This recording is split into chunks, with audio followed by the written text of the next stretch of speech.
Rusia kembali melakukan serangan masif ke wilayah Ukraina sejak Minggu 4 Desember 2022 lalu.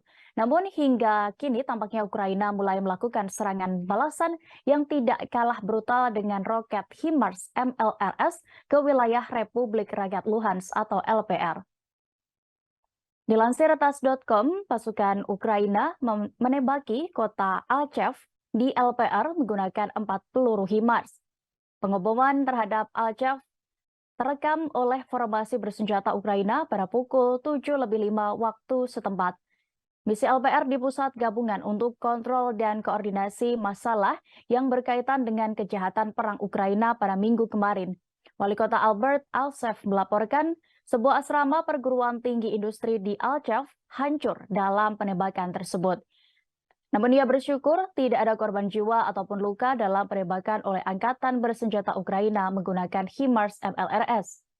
Alsev menggambarkan dari video yang ia terima, asrama itu hancur total dan jendela perguruan tinggi rusak.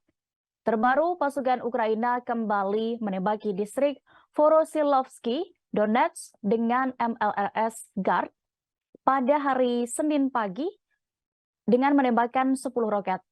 Informasi ini dikonfirmasi pihak Misi Republik Rakyat Donetsk di Pusat Gabungan untuk Kontrol dan Koordinasi Masalah terkait kejahatan perang oleh Ukraina.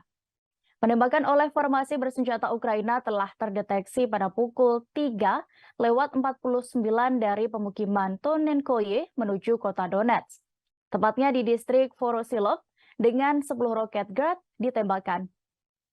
Sebelumnya diketahui pada hari Minggu dilaporkan bahwa pasukan Ukraina menembaki Donetsk 20 kali, menembakkan hampir 80 peluru. Hingga kini kedua negara itu masih terus saling serang sejak serangan pertama dilakukan oleh militer Rusia pada Februari 2022. Terkait ini Presiden Dewan Eropa Charles Michel mengakui dampak perang Ukraina lebih menyiksa negara Eropa ketimbang Amerika.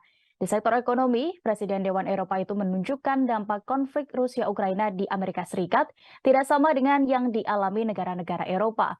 Hal-hal lebih mudah bagi Amerika karena merupakan mengekspor sumber daya energi dan mendapatkan manfaat dari lonjakan harga gas dan minyak.